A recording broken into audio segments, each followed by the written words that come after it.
Bismillahirrahmanirrahim. Assalamu alaikum. Welcome to Newsroom. I'm your host, Khalid. But today is the 18th of February 2025, and these are the stories that we'll try to understand and decipher during the course of the show. We'll begin with the Ukraine conflict, day 1090. This conflict that began a couple of years back between Ukraine and Russia, for the moment does not show any sign of subsiding, but it seems as if the US is intent to move forward in the right direction to stop this once and for all. And that is why there are meetings that are being held in the Kingdom of Saudi Arabia between the Russian and the US side. Will they lead to any massive change in the current situation vis-a-vis the conflict? That only time will tell. On the other hand, the European states are also extremely concerned about their absence from these talks as well as Ukraine, and that is why they are also getting together to see how they can also move forward under the current situation and also help Ukraine militarily and otherwise as well. How will all of this change the new geopolitical scenario in the world is what we will discuss in our first segment.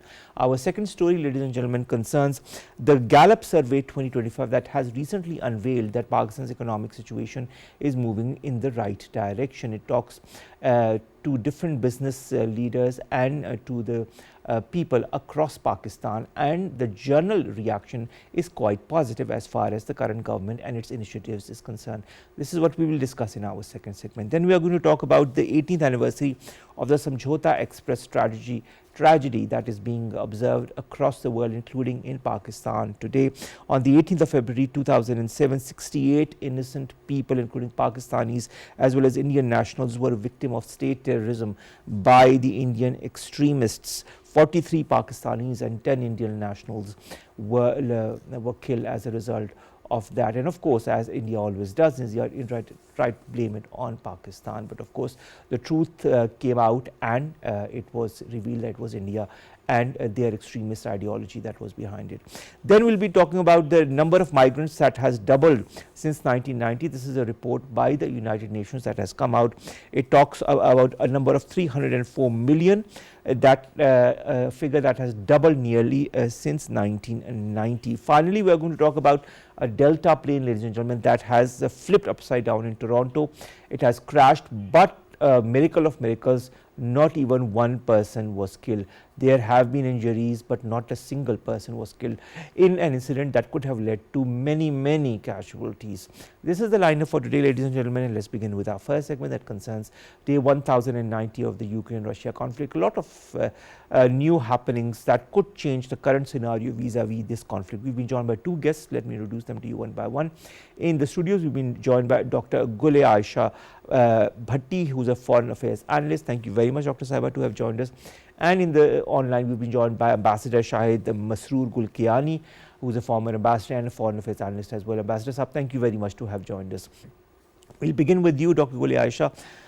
Trump stuns Ukraine, also the European Union.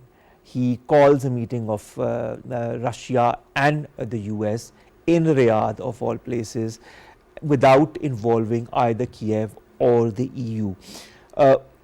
There is a certain realization now within the European states that they will have to do more to ensure Ukraine's security.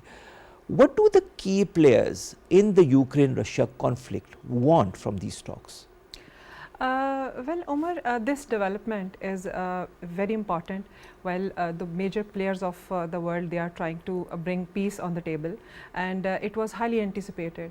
And since the beginning, we have seen that from the start of this war, Mr. Putin was time and again, he was making sure that there should be peace, but on terms of Russia. And then afterwards, when he came into the office, Mr. Trump was trying, the agenda was to bring the peace in the world, and I'm a deal maker and I'm a peacemaker. So simultaneously, there are two projects he's working on. One is the Gaza, and the second one is the Ukraine. So now the development, this is happening, and it's very major one, but unfortunately the major players or the affected parties or the stakeholders, they are not there. And Europe is not there, they are the direct affectee, and then Ukraine is not invited there, and definitely the resentment is coming from them, and they are really taken aback, and they are astonished.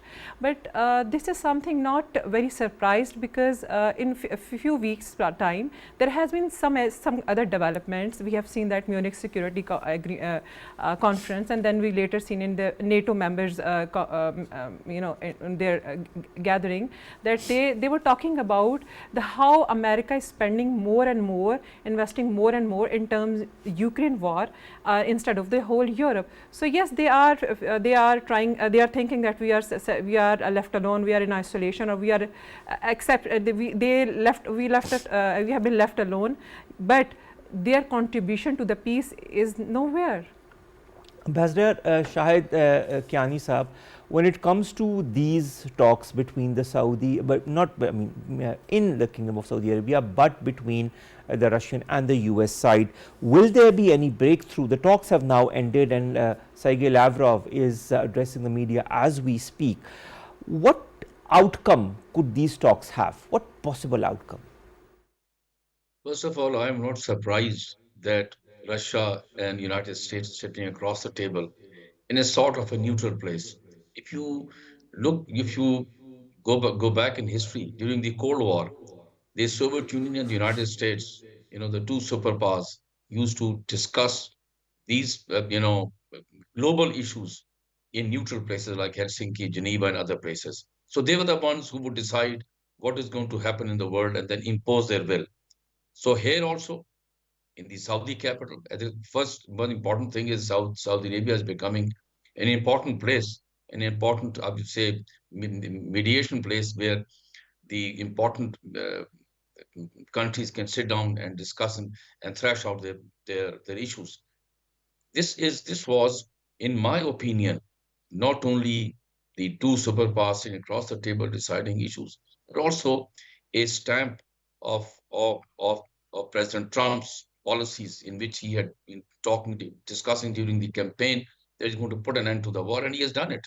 If you look at so, but what is going to happen? That is something which we all need to be aware of. I do not know, because if you look at it, the the the the European countries are sitting in Paris. They're quite concerned because they have not been taken into confidence. But if you look at Mr. Rubio's press conference, which took place just about half an hour back, he said that we are keeping everybody on board. It is just like a shuttle diplomacy. He said President Trump talked to President Zelensky, and then the British Prime Minister is coming to White House, and then I'm sure if you that the Secretary of State Rubio will go on a shuttle diplomacy to these important Western capitals and brief them as what is happening. My own feeling is that a solution would be found not very quickly, means in the next few weeks or maybe a month or so, and it will be imposed.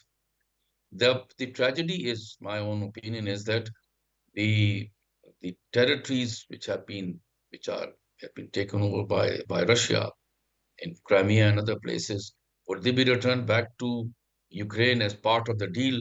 That is something very different. But one thing one thing the Ukrainian government has to very clearly state that it will not become part of NATO, because that is of a very serious concern to Russia. So let's hope sanity prevails. But you know, Ambassador Saab, wasn't it the first thing on which this whole conflict began, that Russia had its reservations about Ukraine becoming member of the NATO, and that is how this all escalated from the very beginning. So if they can nip this issue in the bud, maybe things will move smoothly as far as a ceasefire or a peace deal is concerned. Dr. Gul-i-Ayesha, the meeting between the US and the Russian sides have ended, and I'll just like to talk about a little bit about this 4-hour meeting that both sides say was positive, was constructive, and is going to lead to further positive results in the future as well. Marco Rubio met with Sergei Lavrov as well, but of course Sergei Lavrov refused to talk as far as the absence of the Ukrainian side is concerned. On the other hand, we've got the European leaders meeting in Paris because they are very concerned as to why Kiev and the EU has been left out from these very important talks. Are the reservations or the concerns of the Europeans genuine? Yes, to some extent. The reason is that they are the stakeholders. And obviously Ukraine is in their neighborhood, so definitely they are going to face the whatever the settlement is going to be, they are going to face the direct effect of it. And like in the Paris meeting yesterday, they said that no settlement should be there without peace. So, but on what conditions peace would bring? That is a huge question mark, isn't it? So yes, it is indeed, and there are so many stakeholders, and they have got their own interest. When we look into the Ukraine, so definitely they want their sovereign pre-2014 borderline. That is definitely not possible, and that the Vice President of America, JD Vance, yeah, he actually declared it in a Munich Security Conference. He said that this is not possible, and secondly, he said that the incursion of Ukraine in NATO is it's not possible. So these are the two things that is going to make uncomfortable to the whole Europe, because on these things they were fighting the war along with the Ukraine. So that is the thing, the peace that is going to be bring on the table. On what conditions are these conditions acceptable or legal for the whole Europe? That is it's a big question. But there is another aspect of it, and that is Europe going to stand on its foot? Because we have seen the biggest funder US. of yes, that is NATO US. is US. Yes. So, and the biggest military supplier to Ukraine has been throughout all these years, that has been America. So, definitely they are trying to bring peace in Ukraine. They want to get rid of this all burden.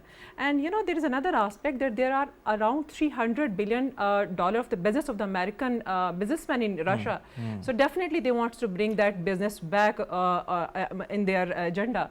So, there are three main things they are going to talk about. Let's see. But speaking of economy, Ambassador Shahid, do you feel economy is going to be a big factor that will lead to a thaw as far as this conflict is concerned, and a thaw as far as US-Russian relations is concerned? I can assure you that is priority number 2 after the war, the ending war in Ukraine.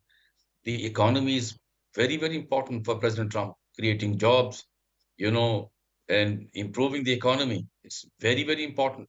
So while they sit across the table, not only they discuss the possibility of ending the war, but also how to improve the economy. If you recall, that United States has a very big stake in the Russian oil economy, and many American companies had to go when the sanctions were imposed. The another thing with Miss Bhatti has very clearly stated, and that is that President Biden's government led the campaign and encouraged most of the European countries to fully arm the Ukrainian army. And now they have been sidelined. So it is, in my opinion, the meeting in Paris is sort of a protest, that now that President Trump is here, he doesn't want any war. He wants to stop war. But then they should have been consulted. So this is something, a dilemma.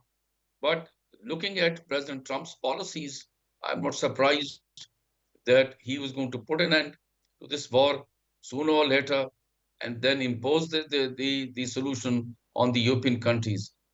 Look, if the Europeans, or most of them who are the members of NATO, have always, followed the US policy. So I'm not surprised.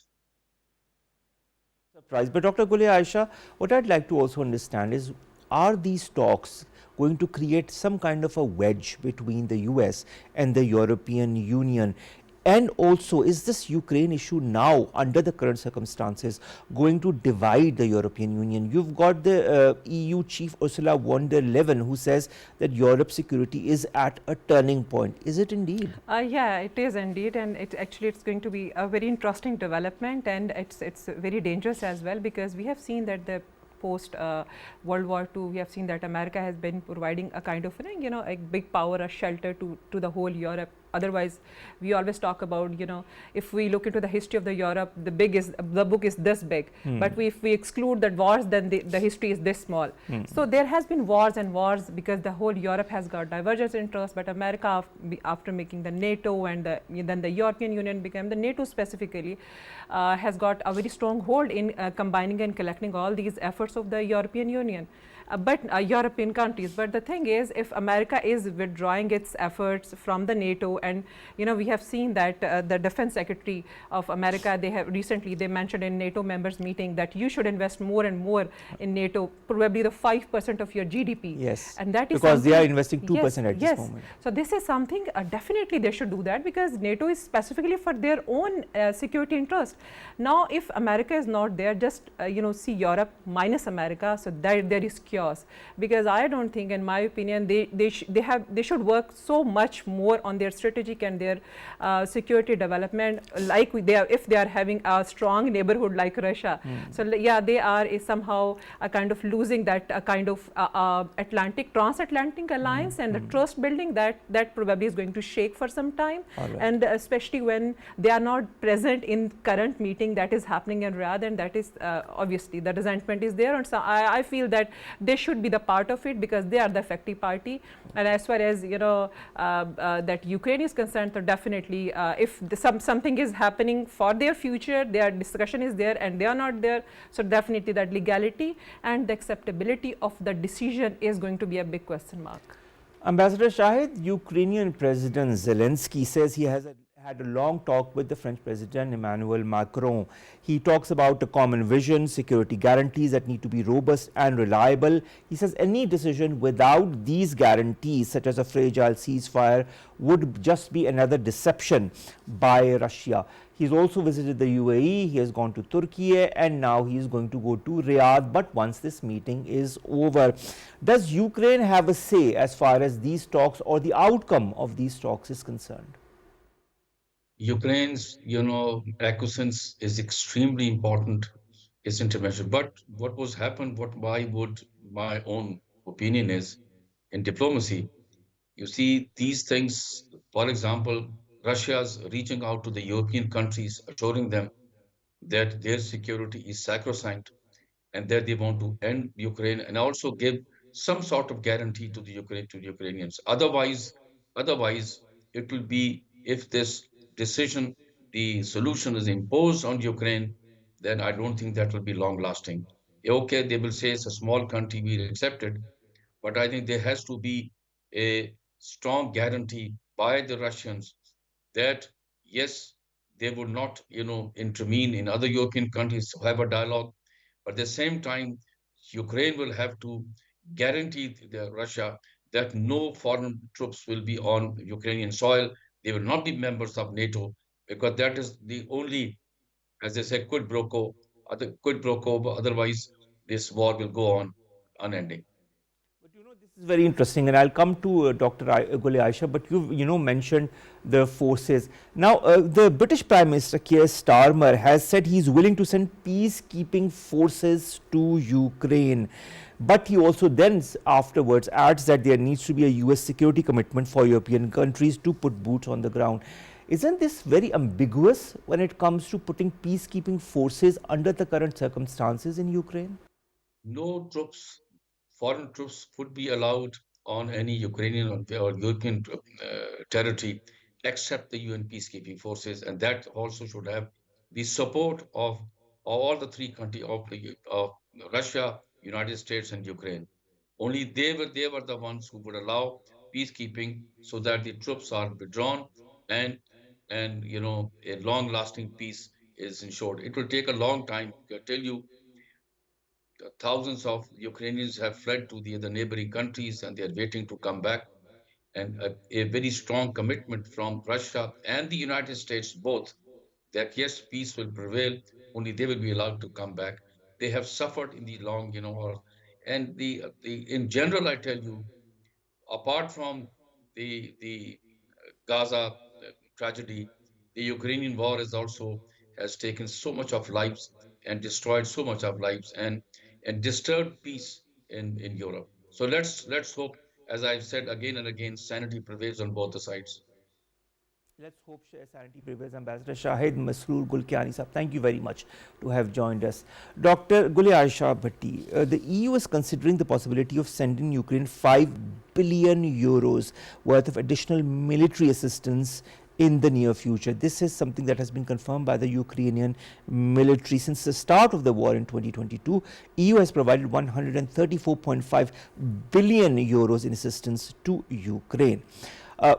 Will such assistance continue if there is a ceasefire or some kind of peace plan in process?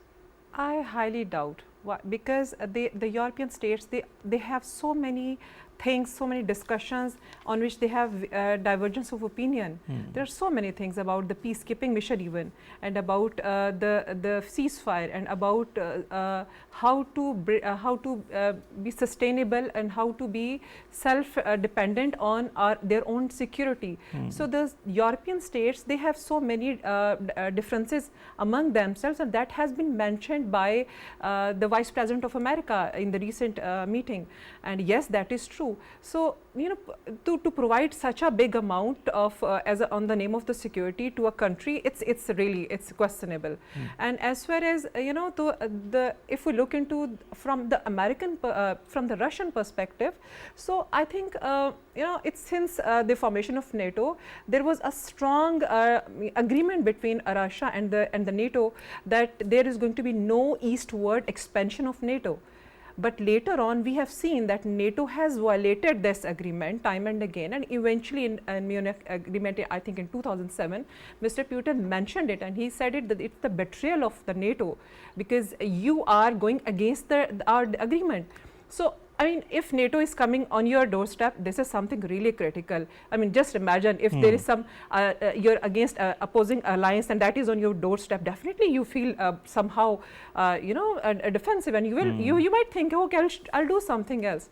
And as far as the history of Ukraine is concerned, I mean, there is a very famous book of Tim Marshall that is Prisoners of Geography. It's a beautiful book.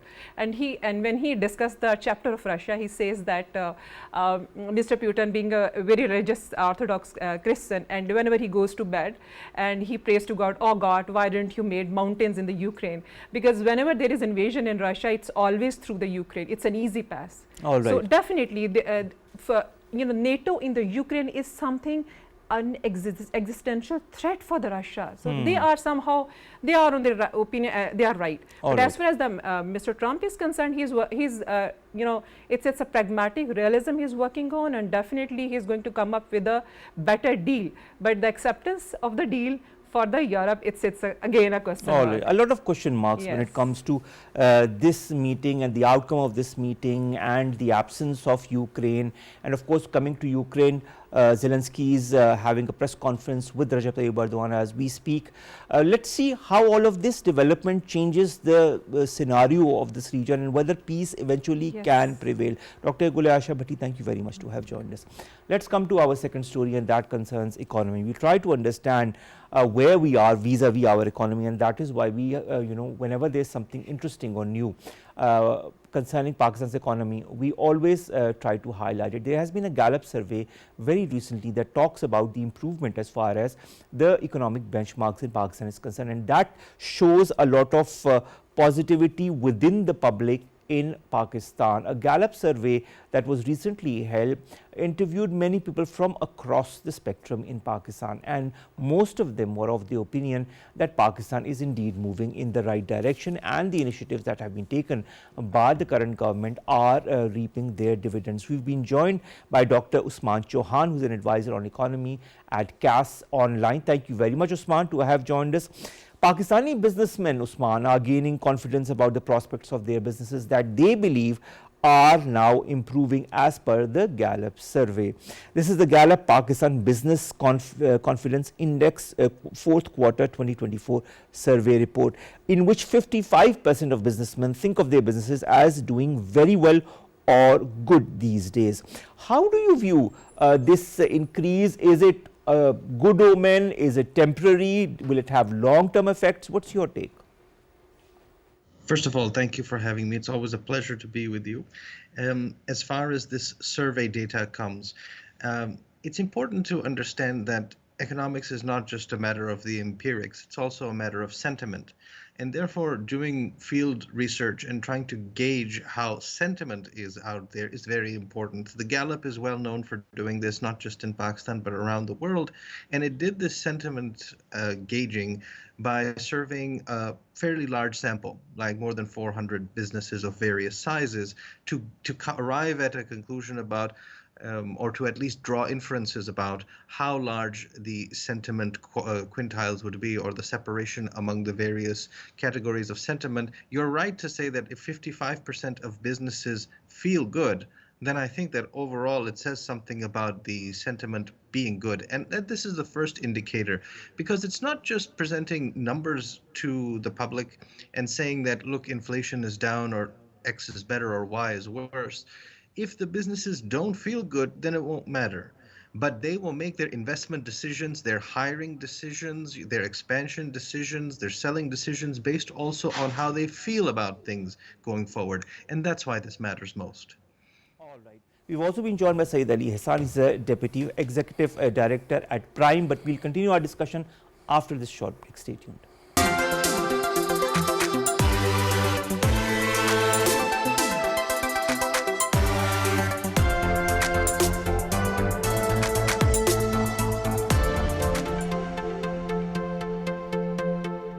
Welcome back. And in Newsroom, we're discussing economy and the improvement indicators that are present there as per the survey by Gallup. We've also been joined by Syed Ali Ehsan. He is the Deputy Executive Director of Prime. Ali, thank you very much to have joined us. Ali, I was just discussing with Usman about this Gallup survey. It also talks about the manufacturing sector that seems to have recovered less vis-a-vis the services and the trade sector as well when it comes to rating the current business situation as per this Gallup survey report. Why is that in your point of view? Well, Omar, the problems that the manufacturing sector faces are very unique as compared to the agriculture sector, where the inputs are primarily water or some kind of fertilizer or seed, or in the case of the services sector, where the resources are the internet, for example. The manufacturing sector depends on electricity, and there is no affordable electricity in the country. We have the highest electricity prices in the region, and we are not really competitive, because if 50 to 60 to 70% of the cost of a manufacturing of a good is consisting of the electricity cost, then these products become uncompetitive, and the manufacturing sector is facing a lot of problems. It has been for the last few years. But there has been a significant reduction in load shedding as well, and that has also led to an improvement in the indicators. Well, that's true. When it comes to the availability of electricity, that is something we have overcome. But when we talk about these commercial businesses, they require a lot more energy at a lower cost to be able to compete with their international competitors. So we're looking at manufacturing as a market that exports. Right. And when you're exporting and competing against countries that have a lower electricity rate, case in point China, case in point India, then that kind of thing is really critical. All right. Usman, coming to you, the Gallup survey talks about the business community that is more optimistic, as their score has risen 18% from say 6 months back. Some 60% businesses in this survey of the fourth quarter in 2024 show positive expectations as far as their future is concerned. What are the factors that you could highlight that have led to this optimism? Yes, first of all, it is the inflation that has come down, because that has expectations of interest rates priced in, and the borrowing costs. Therefore, what your expansion decisions or your selling or demand factors will be, those matter a lot based on inflation. So that coming down is a big deal. The second is that there is more clarity about how economic policies are going to work within the IMF paradigm, the austerity framework. The reform program that we're undertaking.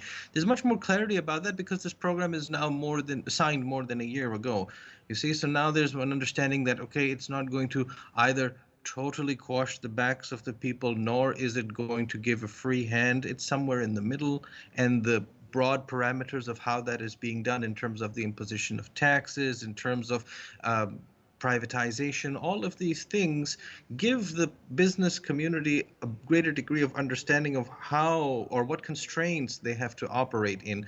And the third is that overall demand has been depressed for 3 years or so, and there was this understanding that, okay, people can postpone certain decisions or cut corners for a while, but ultimately demand has to normalize, and therefore business expectations about that are priced in when you ask them how they feel. All right, interesting. Ali, Usman talked about the IMF. So let's go to the managing director of the IMF, Ma'am Georgieva, who lauds Pakistan's economic progress, says the country is moving in the right direction. She says, and I quote, "This is indeed the right trajectory, the right direction to travel." And she also lauded our finance minister, Mr. Aurangzeb. She was, of course, talking in a panel discussion entitled "A Path for Emerging Market Resilience." How do you view this pat on the back by the IMF? Well, it's a pat on the back of the government, right? So what she's talking about is us being in the right direction in terms of economic governance and in terms of our government placing itself, positioning itself within the economy. Now, I would agree with that, because if you talk about major reforms being pursued, the government is doing everything right now. It has taken the business community into confidence about what it's going to be doing. Aurangzeb Saab has preponed the budget discussion. That's a great initiative. I think with 4 months still remaining, he's gone ahead and he's opened up the debate. The government has, even though it might not have succeeded in bringing about some of the reforms, such as the privatization of PI, which is critical, and the privatization of discos, but a plan is there. Deadlines are there, and there are some key performance indicators that are measurable now that we can track. So think tanks like ours or watchdogs that are looking at the government's economic reform, they can look at things and hold the government accountable. Also, the transparency of the whole process has increased significantly. And now we're at the verge where, you know, either the reform happens and Pakistan can move forward, or the reform does not happen, Pakistan becomes stagnant and then gets left behind in comparison to the rest of the world. All right, that's an interesting perspective as well. Usman, coming to you, I'd like a very short answer as far as the sectors that you feel need to be revisited in order to further stabilize our economy. There are positive indicators, but what more needs to be done by Pakistan? I think the utmost focus needs to be on the energy sector, because it's an input into the rest of the economy, and energy is the lifeblood of economics. And until you fix this portion and bring it to a sustainable and sustaining manner that is also well priced and high in access, you can't really move forward on everything else. That's the short answer. All right. Thank you. We have to take a short break. We'll be right back. Stay tuned.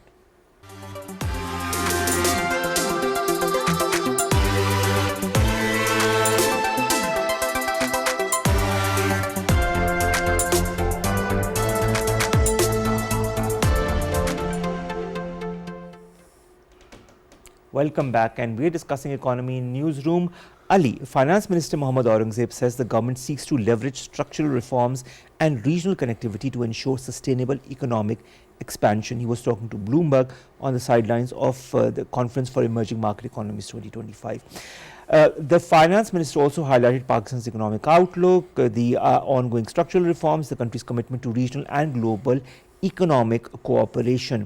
He also talked about the macroeconomic indicators that have improved, including a decrease in inflation, policy rate, achieving currency stability, and the return of institutional flows. All of this is good, is great, but what, as an economist, do you feel we need to now focus on? We need to focus on growth, Omar. It's really important that the young people that we have in this country are put to some work. We need employment, we need the creation of jobs, and we need to grow in a manner so that we can not only sustain ourselves but also contribute to the rest of the world. We need to increase our export base, we need to diversify our export base, and we really need to have a relationship with the world so that we are not left behind. It's really important that we do not just rest where we are right now. We have stabilized the economy and destabilized the economy several times over the last 20, 30 years. It's exactly what we do. But growth is the key. If we can achieve growth, we can catch up to India, we can catch up to the rest of the countries in our region. If we can open up trade with the Central Asian countries, that's going to be massive investment coming into Pakistan, and it will possibly answer many of the questions we have regarding the fuel import bill that we have to pay with dollars. It's really taxing on the country and on the taxpayers themselves as well. All right. Usman, coming to you, our finance minister talks about the economic performance of our country and a primary surplus in the ongoing fiscal situation. He says we are very clear as far as the export side is concerned, but he says if we have to grow sustainably, it has to be an export-led growth. We have to fundamentally change the DNA of the economy. This is what he says, and I really like this statement. How can we change the DNA of Pakistan's economy? Changing DNA means changing the entire species, right? So, and that's a very, very tough order. This IMF program purports to be able to do that. And what it means is that changing the DNA, as I understand from the finance minister's remarks, is both a change in the mindset, the fundamental mindset, so more entrepreneurial, outward looking and open mindset for the economy, but also structurally, so less footprint of the government, more dynamism, more enterprise, less bureaucracy, ease of doing business things. So DNA, an organism has a mind and it has a body. And I think that when he says changing the DNA, he's really speaking about both structural, so the body, but also the mindset changes. And I would certainly welcome that, but DNA shifts happen over, millions of years for animals. We want to do it very fast, and it's a tall order. It's tough to do. It is a tall order indeed, but of course, where there's a will, there's always a way. Thank you very much, Usman, to have joined us. Dr. Usman Chohan joining us, leading political expert. Finally, coming to you, Ali, our finance minister also talks about the macroeconomic indicators of the country that have improved. The debt to GDP ratio, which was north of 73%, has now come into the mid 60s, and we need to make sure that we make it sustainable as we move forward. When we come to the macroeconomic indicators, how do you view them and what needs to be done?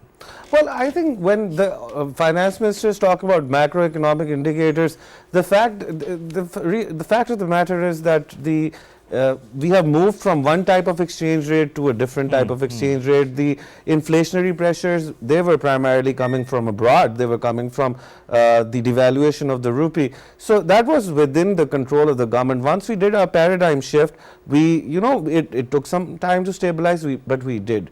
Then obviously the interest rate policy of increasing the interest rate, that really helped slow down the economy.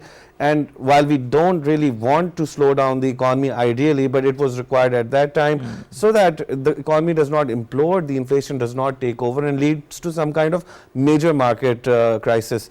But now that we are there, what we really need to work out is our business regulations and our trade policy. And the government has come out with the Ministry of Commerce recently presented the new tariff policy.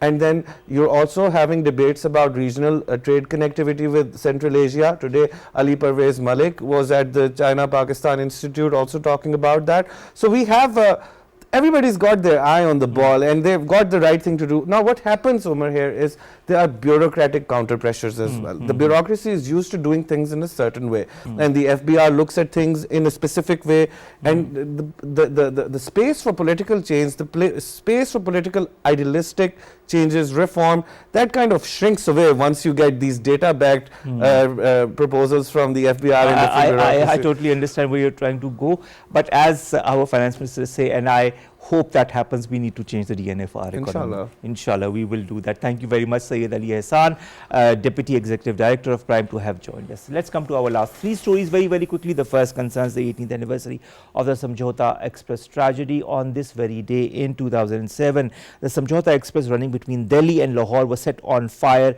in Panipat. 68 people, including 43 Pakistanis, 10 Indians and 15 unidentified people were killed in the fire. The arrest of Rashtriya Swayam Sevak Singh activist Kamal Chohan also happened after the incident, and it exposed the Indian conspiracy behind this tragedy of the Samjhauta Express. RSS leader Swami Asim Anand and his associates were also found responsible for the Samjhauta Express tragedy before a judicial magistrate, but now they have been set free. Second story is the number of migrants that has doubled since 1990. This is a United Nations report that has recently come out, and it says that the number of total migrants in 2024 has stood at 304 million, a figure that has doubled since the 1990s, where there was an estimated 154 million migrants globally. And of course, there are different factors, economic and otherwise, behind this. Finally, the Delta plane flipped upside down in Toronto, crash landed. 17 people were injured, but miraculously no one died. And in such an incident, easily the whole crew and the whole all the people who were traveling could have died, but this happened, and only injuries were sustained as a result of that. And of course, there are investigations that are going on as to why this happened. Nevertheless, it is a miracle indeed. With that, ladies and gentlemen, we come to an end of today's newsroom. We'll see you inshallah tomorrow with new story segments that pertain to us, you in Pakistan. Stay safe. Allah Hafiz.